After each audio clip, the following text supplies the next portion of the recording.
Hey everybody, how's it going? I'm Ben, and welcome back to IdjitCast, where we read spooky stories from the depths of the internet.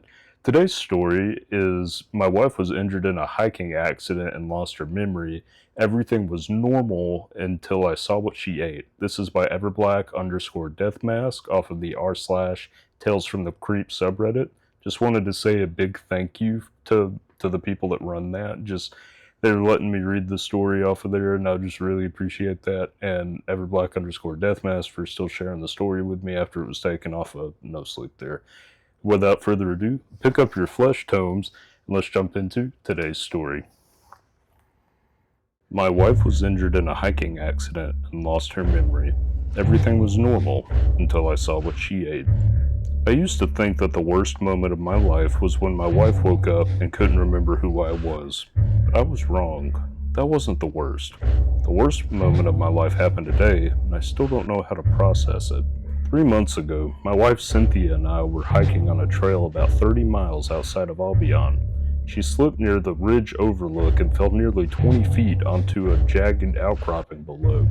I had no feasible way of reaching her, so I did what any rational person would do in that situation.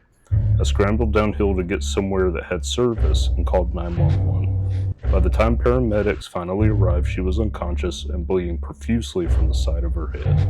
I must have waited in the hospital lobby for what felt like an eternity. Seconds crawled by like hours, weighed down by immense anxiety and uncertainty. When the medical staff finally informed me of her condition, they explained that it was nothing short of a miracle that her injuries weren't far worse. "Her guardian angel is looking out for her," were the doctor's exact words. He urged me to remain cautiously optimistic about her recovery, but even that warning paled in comparison to the emotional anguish that followed. It was a long while before Cynthia finally had the strength to look at me, and when she did, her eyes were void of any trace of recognition. "Do I know you?" she asked. I didn't respond. The question felt like it had come from another life. According to the neurologist, cases of retrograde amnesia were rarely straightforward. I was physically there when they relayed concepts such as emotional instability and drastic shifts in personality, but mentally, I was elsewhere. I was warned that by the time she came home, the love of my life might no longer be the person I remembered. It was a lot to take in all at once, and I broke down many times after the news had long been delivered to me. In the days that followed, family members, friends, and co-workers alike all stopped by to see how well she was doing. While they were all focused on lifting Cynthia's spirits, I threw myself headlong down a rabbit hole of research, desperate to learn anything and everything that could help me with her recovery efforts once she was discharged. I spoke with a wide range of specialists and read articles late into the night, desperate to retain anything that could help Cynthia return to normalcy.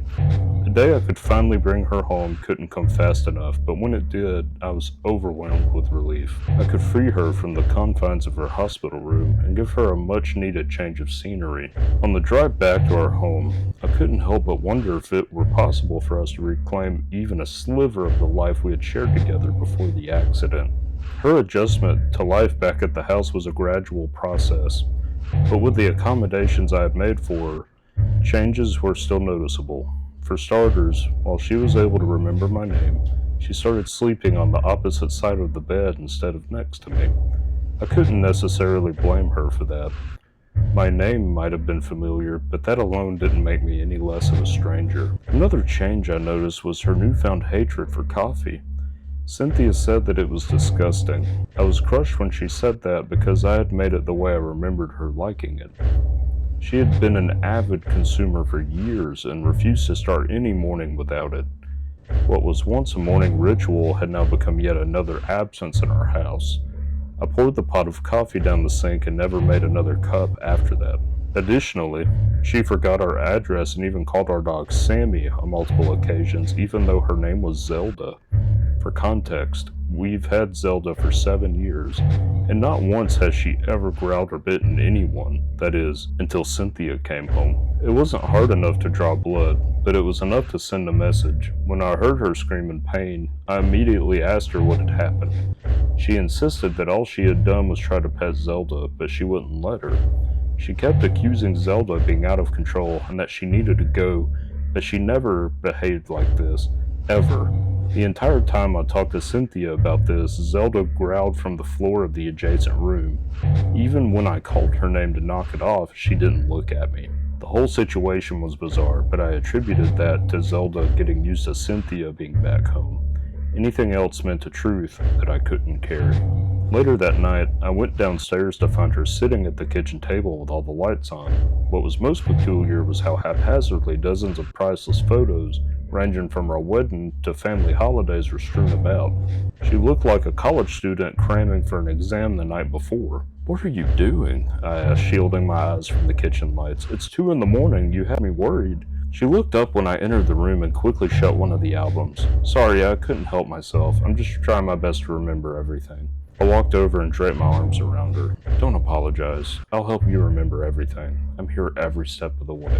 She placed a hand over mine, but didn't look away from the photos. I stayed downstairs with her a little longer, reminiscing about how things used to be before leading her back to our bedroom, and finally calling it a night. Over the following weeks, Cynthia began remembering small details of our life. Birthdays, our anniversary, favorite foods, even the names of family members. She even corrected me about a detail regarding our Disney World itinerary from a few years ago that I was sure she had forgotten. We were snuggling up in bed watching a movie together one evening when she nuzzled her head against my chest. I think I'm starting to remember a certain feeling. I turned my attention away from the movie to look at her. "What do you mean, dear?" She smiled warmly and looked up at me with her sapphire blue eyes. "What it's like being in your arms." Her words warmed my heart, and we embraced lovingly. I was elated to see that things were seemingly improving. I had remained hopeful that after all this time she would pull through. But despite the progress she had made, everything about it was undone the moment I arrived home from work today. I walked through the front door and found Cynthia sitting on the couch watching TV. That wasn't the problem. The problem was what she was eating. I stared at the leftover Thai takeout container that she was scooping food out of and read what was written in black marker on the side of the box. "Spicy PB noodles." I felt a chill creep up my spine. Peanut butter. That wasn't possible. She couldn't have eaten my leftovers. Cynthia had a severe peanut allergy, the kind where any form of exposure could send her into anaphylactic shock and kill her in minutes. So how was she consuming it by the spoonful? Cynthia noticed me staring. "Why are you looking at me like that? Is everything okay, honey?" She sounded genuinely confused, but I wasn't. You can't eat that." My hands trembled with rage and sadness. She set the container down on the coffee table in front of her slowly. "Jason? Baby, what are you talking about? Of course I can." Watched her get up from her place on the couch and approach me. Before she could offer any reassurance, I pulled away and retreated up the stairs towards our bedroom. She hasn't come upstairs since everything happened. I think she's still watching TV downstairs. I'm not going to go down there, regardless of whether she's waiting for me to come talk to her. I'm not even going to entertain that idea. Everything I thought I knew about her has been ruined. I don't know what to do or what to think right now. The only thing on my mind right now is that whoever is downstairs right now, that's not my wife. That was a pretty fun story. I gotta say, as a married man, it's very scary. You know, if my wife were to come back one day after some traumatic thing happened to her and she didn't know who I was, that would really unsettle me. That'd be pretty rough. And then, you know, things start to get better, and then it's like, oh, hey, you're doing this thing that you've never done before. That would freak me out. Like, this is not the norm that I know about you. So I just think that's a very effective thing to use for a spooky story. But thank you to Everblack underscore Deathmask for sharing that story, and thanks again to the Tales from the Creep guys for allowing me to narrate that off of their subreddit. But thank you guys for watching. If you enjoyed, please do all the YouTube things and support the channel in any way you see fit. And other than that, have a good one, and I'll see you in the next one. Bye.